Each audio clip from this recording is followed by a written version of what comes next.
Hello everyone, this is Sahil. And this is Sejal. And since the Marketing World Cup is just around the corner, we thought why not bring you the inside scoop from the judges themselves. On tonight's panel, we have Mr. Ishu Bhasin. Ishu sir is currently working as the state head of Rajasthan in United Breweries. We welcome you, sir. Next up, we welcome Ms. Namita Koshy. Namita ma'am is currently working as the Vice President of Ogilvy. Pleasure to have you on board, ma'am. Hi, thank you so much. Last but not the least, we have Mr. Nikhil Kehair. Nikhil sir is the head of modern trade at Johnson & Johnson. Glad to have you on this panel tonight, sir. Hi everyone, thank you. So judges, Sahil and I were just having a discussion the other day about how marketing and the techniques being used for it have been evolving for a long time, how it's all been shifting towards the digital, and how experiential is becoming the new name of the game. So we thought, why not get some expert opinion from the industrial experts and to find out how we as future marketers need to prepare ourselves. So I'm just going to go ahead and ask you all my first question. So what would you say about the relevance of the marketing techniques that, were used, say, like 10 years ago? How relevant do you think these are in the current age? In my opinion, if we were to look at the past few years, probably we moved from product marketing to positioning to even place. You had a product initially that used to sell. You had some differentiation after that. Then you obviously expanded geographical scope of that product. Then there was globalization, awareness increased tremendously. Then it was the year, probably promotions after that were a differentiator. Today, platform is a differentiator, according to me. So that's how, probably over a period of time, marketing, the landscape has evolved over a period of time. Obviously, there are things that have changed and things that have not changed. Obviously, everything is still driven on insights, everything. I mean, our consumption story, specifically in India, the middle class continues to consume as much. But yeah, a lot has changed. If I were to just say, media, the way media is being consumed, let's put it like this, earlier a typical ad was, I was just reading some data, 1984, the average duration of an ad was 66 seconds. Today, there are ads which are your thumbnails, which are just 3 seconds.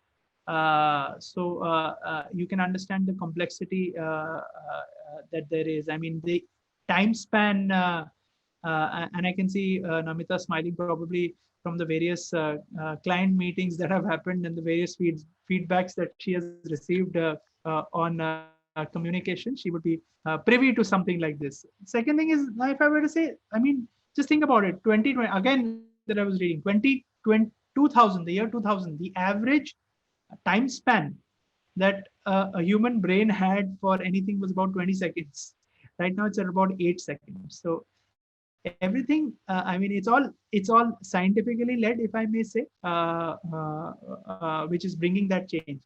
The other thing is that's one aspect. The other thing is work and play is becoming a blur. Everything is on that one device, right? You have your emails on one device. On one hand, you probably have people looking at checking their mails 30 times in an hour. On the other side, they're probably having a screen time of about 5 to 6 hours on that one phone. And it's very well divided between music, work, other apps, videos, so on and so forth. So that's something that has changed. The way we consume media or how we consume media, earlier it was only TV, but thanks to a lot of other players that have come in, mobile, voice, video has significantly increased. That's common knowledge per se. And yeah, I mean, think about it, for example, there are companies who have managed to engage and have gained that benefit. For example, an Apple today is $240 billion. A Google today is 200 odd billion dollars. There's an Amazon with 130, 140, Microsoft 170. Technology is obviously engaging customers, consumers much more over a period of time. So it's having their dividends. Now, obviously, that brings us to the question that these things have happened. What do brand managers or manufacturers do? I mean, and that is the biggest question that one has. Obviously, that the most easiest answer is obviously you pivot your investments to digital. That makes sense. I mean, that's where people spend time on. But there are a lot of other insights that come into play. Again, I'm repeating, for any brand to make an impact, you need to have 5 to 7 impressions, roughly, to make an impact to a human being. So how will you invest? How much do you invest in one channel? How much do you invest in the other? And a lot is dependent on an influencer today. A peer purchase is closing in second as far as influence is concerned. We require uh, service and quick service is a very important thing today. So again, these are some insights that brand managers need to look at to capture that big change that's happening in the marketing domain, from being a product led domain to probably a platform led domain. That's all I could think of in my head, from what's changing in the marketing scenario today. No, well, Do you thank want me you. to go next? Yeah, man. Yeah, sure. So it's really difficult to follow that up, and I'm in this total Einsteinish avatar, so I'm going to attempt to give you a very Einsteinish answer. All right. Um, I think fundamentally we're seeing brands and companies being not just creators of goods and services, but also becoming creators of content and experiences. Okay, we used to focus, like a lot of product and brand managers focused on the product, the create, you package what's in it, you did the whole 4 Ps when it came to a product. And then when service marketing came in, that allowed it to happen. But um, with now content or broadcast technology being so democratized, everyone is a content creator, so is a brand. And that you allow people to spend more time with you when you're not actually consuming a product. And I think fundamentally also, all our traditional pre-digital media were actually broadcast. They were one way, right, to reach a mass. So therefore, you couldn't, they were not experience platforms. Whereas today, you can, I mean, we had experiential marketing differently. Once upon a time, when there was all the malls and stuff, you had very small scale things. But today you can have experience at scale.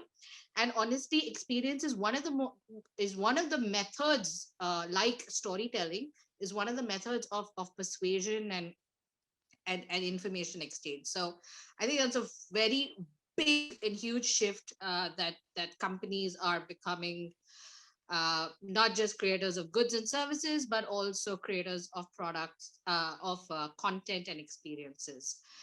Um, the second thing is, I think fundamentally, because we're not even in the information age anymore. We went from information age um, to connected, to now actually everything is intelligent. Okay, with the sense that basically you're working with data, you're and there's more and more technology that's coming into your house.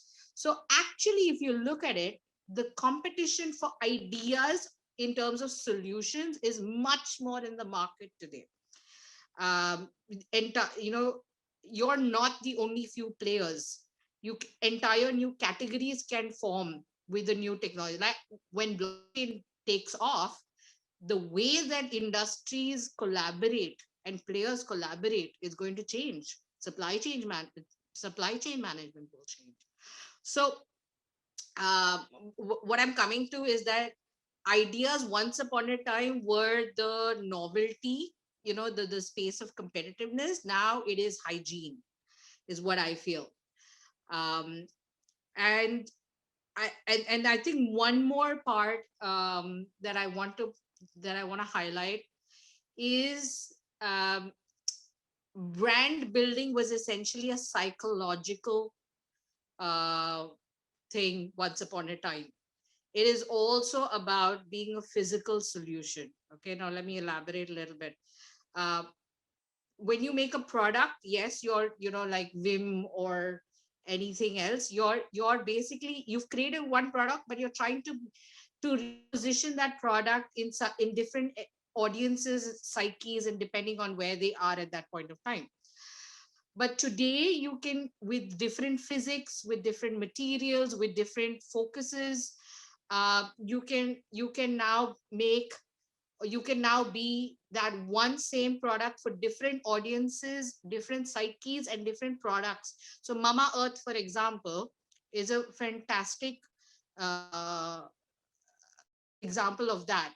I think Google, for example, is different for a person who's visually impaired, it's different for a person who regularly uses it, for is different for a voice user. So the product is codable according to the individual, and that I think is the expanse of product, physically expanding and not just psychologically being relevant. So few thoughts from that perspective I can say, is that's what's happening. And lastly, I think the marketer's role has just become extremely complex. There are too many more decision points. There's, the budgets are getting slashed. The competition is crazy. Everyone's done everything so fast. I mean, everyone's headed like for this. It's just always on, and you're just watching, and highly competitive and stuff.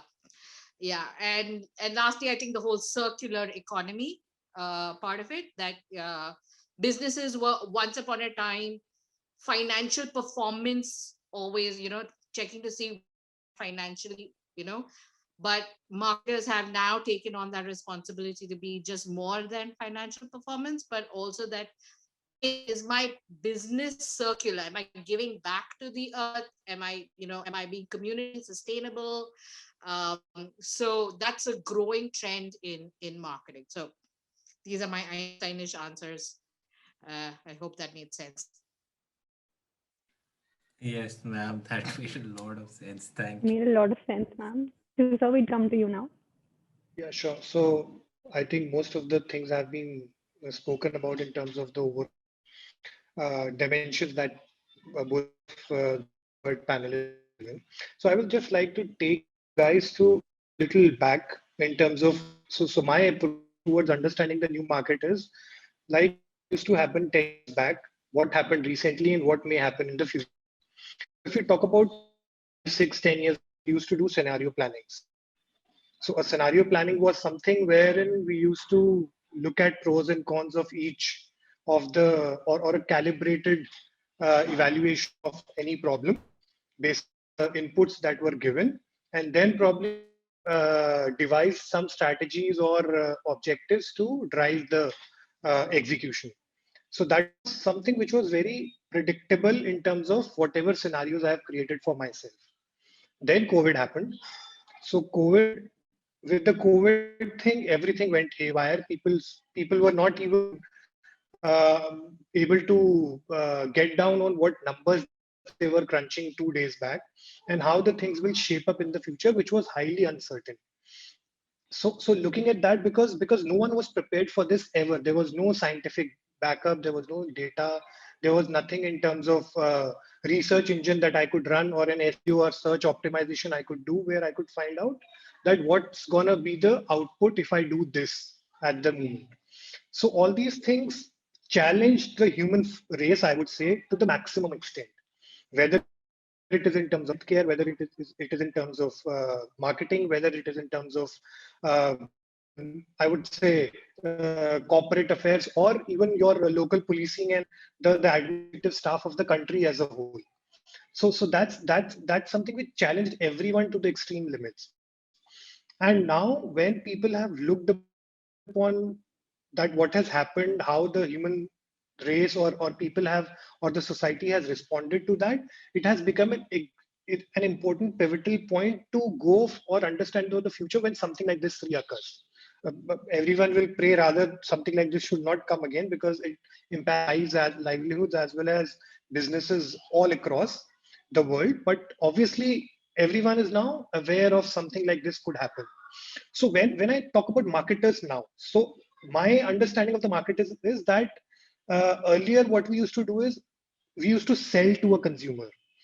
Now the feeling of selling has turned to serving a consumer.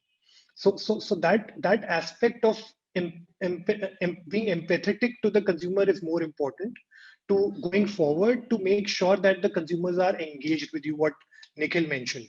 And taking a few cues from Namita, which what she spoke about is the data, the information age. She rightly mentioned that rather than calling it as information age, we have gotten into artificial intelligence age. So in artificial intelligence is that I say, Alexa, switch off the light, and the light is switched off. So that's the kind of interactions we are having with technology right now, which is again Namita's point that the product has become integrated into our lives. Earlier, it was a physical product that we used to use, either a bulb. Now that bulb has turned intelligent and it is an integral part of my life. So similarly, coming to that data exchanges and everything, the next biggest challenge that humans will face is about the security of that data. So the interactions that are happening, the kind of vulnerability that each one of us is facing right now is, I don't think we can even imagine the kind of exposure that our internal lives are getting to all the technological stuff. So that's a caveat which we always need to be wary about, and understand that how the markets have evolved for that. Uh, Again, the second point which I would like to touch is that the recent phenomena is that if we talk about marketing, we should first understand what is a market. A market is basically an exchange medium. It is evolving. It is very big, elaborative, and it adapts itself to the current environment. So earlier, what used to happen when we used to do marketing, we used to exchange a value for a particular transaction cost, which was the price of the product, and we used to have our bottom lines or revenues, top lines being governed by that. So that exchange value of the product, I would say, has now turned to use value of the product. That's the biggest tectonic change, or I would say a step change that has happened. Again, touching down what Namita mentioned was taking a cue.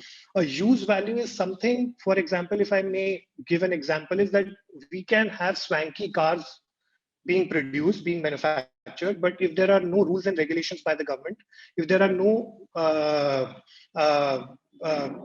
proper roads and transportation on the streets, there is no use of that swanky car. So that, adding to Nikhil, is that it's a platform that is now being evolved. So you have to have your competition also to grow in order to grow the market. So what I'm trying to say here is that going forward, it will be very important for a firm. So earlier, what used to happen, if I have a firm, I would say that I will adapt to a market, a growing market rather, that how the market is doing, I will also follow that. So now to grow in a platform business from a traditional pipeline business, which was only supply chain oriented business, I have to make sure that my market grows according to me.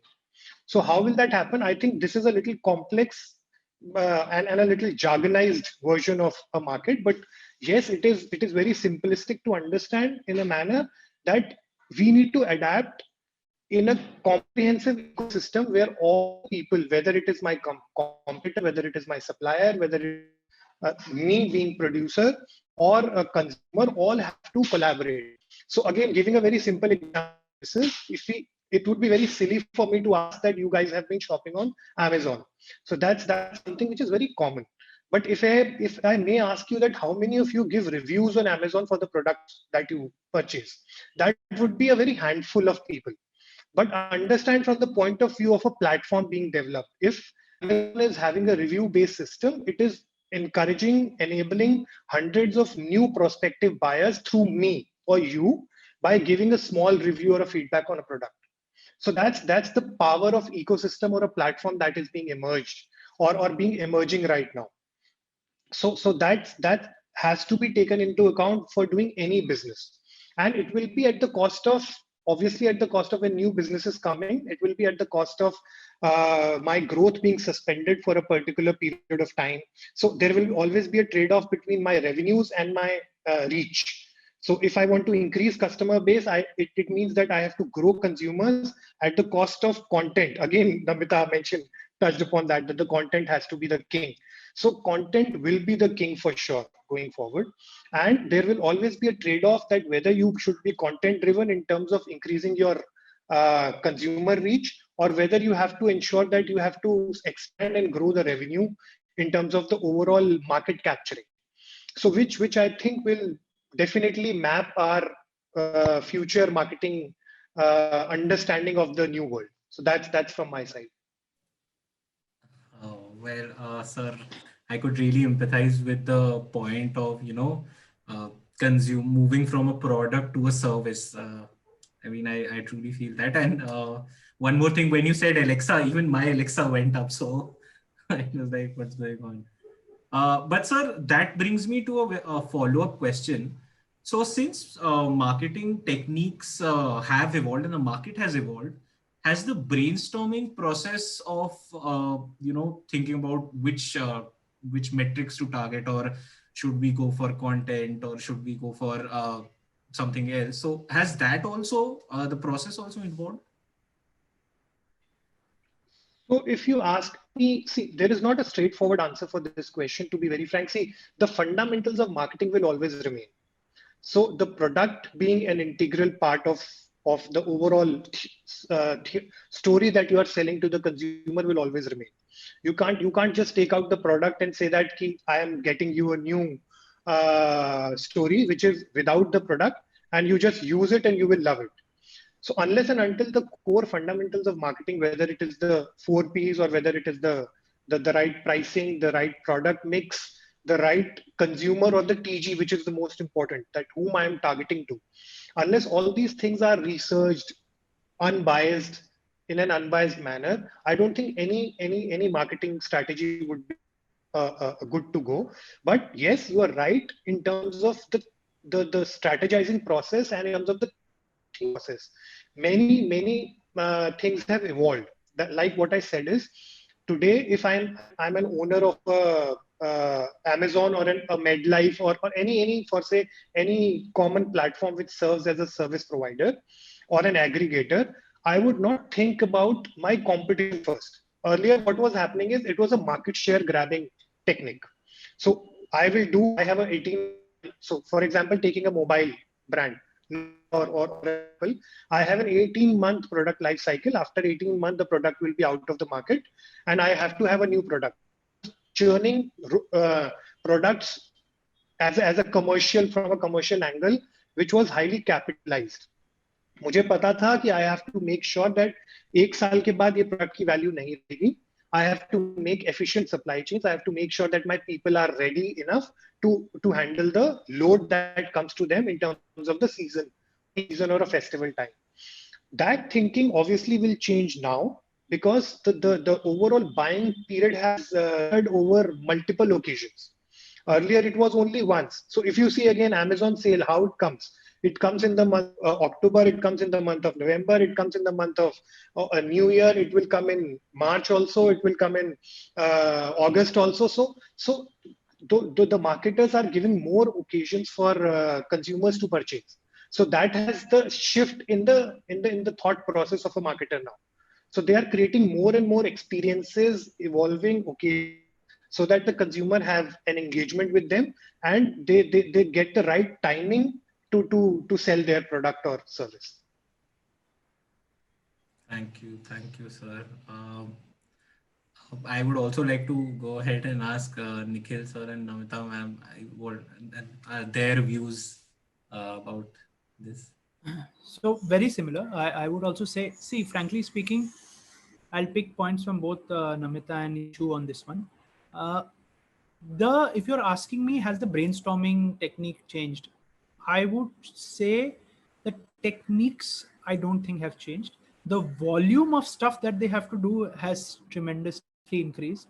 The kind of scenarios that they have to think for, the kind of environments or retail environments that they have to think of has changed.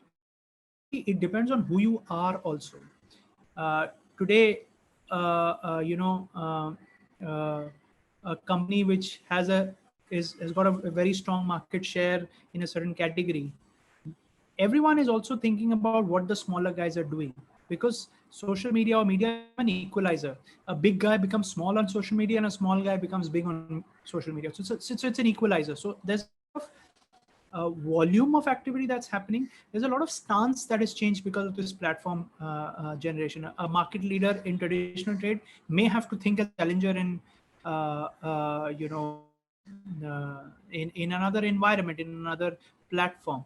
So while the techniques may remain the same, it depends on which situation you are in, and obviously the volume or the touch points that you have to reach out to have significantly increased. As Namita was saying, the work of a brand manager is significantly increased, and the challenges are much more, and you have to be very sharp with your choices. So yeah, that's where I would like to probably uh, that's how probably how I will answer that. Yeah. I think I'll give a definitive yes, as to changes, and I have only two observations. I just don't think it's caught up with a lot of people. I think a lot of people are still waiting, observing, but there are two definite changes which I see. One is from the agency side, including Ogilvy. We are moving into the innovation consulting space, right? So we're helping brands, get into the growth thinking part. There have been growth hackers in the past, but essentially, ideas which were communication ideas. There are tons of communication agencies, but innovation consulting is now opened up, and not just at a digital level. There's actually thinking creatively on the business. The second is that I think R&D in typical marketing companies has given birth to, and then R&D met agile from some perspective. So what I wanted to tell you is that what I think companies have to do or are ending up doing, like this big company I'm talking about, was you plan for the product. It's good. You do all that offline R&D, and you do the campaign planning, and you have one TVC for 2 years, and then think of smaller digital campaigns. But they've also started like this entrepreneurial setup within that big company, thinking like a startup within that thing. So they're thinking of the same audiences, but what other kinds and what other designs. So they're trying to break away from the old way of doing things, which gave them success in an older world, and trying to embrace the models which are working today. uh, so that's how I think it has definitely changed. And the third thing, and I'll tell you this blanketly from the agency side, which I am completely guilty of, uh, because we're sitting and we are figuring out so many campaigns with so many audiences and so many touch points and so many things.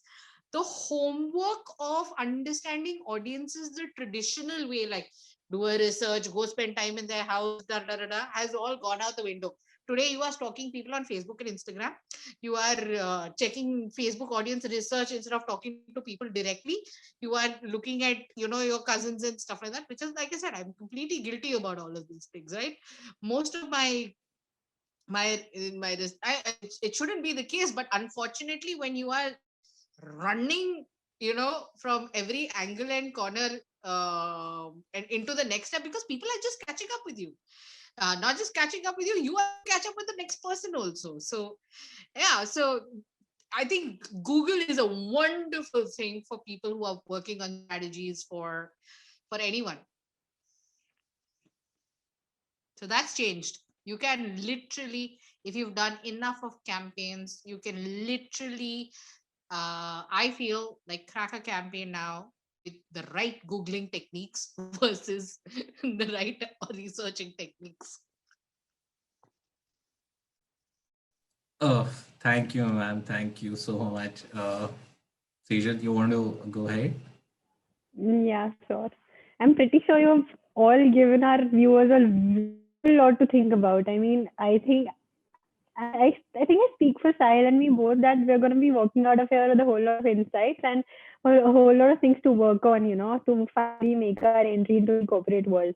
Because I think we've just been sticking to, I know, the old elements of marketing and the 4 Ps and the frameworks, but there's just a whole lot going on in the world right now. So I won't be taking up a whole lot of time, guys. I just have one last question for you before we sign off. Do you guys have any winning mantras for our participants for the marketing World Cup just before the competition begins?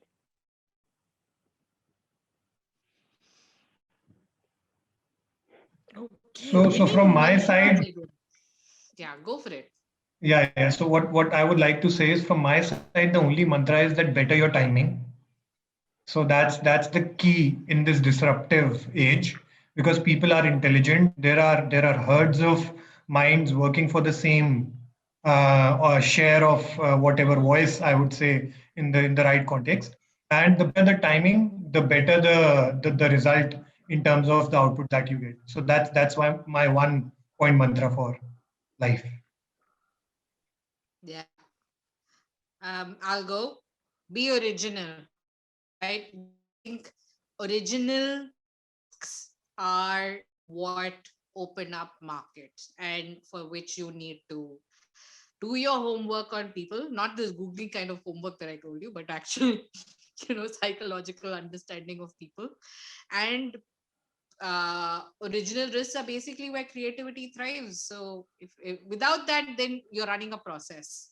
Business is all about um, exchange of value, and people will hold on to their money and their time and attention if you don't have something new to offer. I would just say that start with the consumer. That's about it. I mean, the insight, everything should be driven by that, and everything will be magic after that. That's about it. Well, I guess all those winning mantras are definitely a great help for our participants. And with that, I think I would like to thank the judges for taking out time and, telling us all these great things that I'm sure I learned a lot of things, and all of our viewers and Sejal also learned a lot of things. And I think with that, we will all see you at the Marketing World Cup 2021.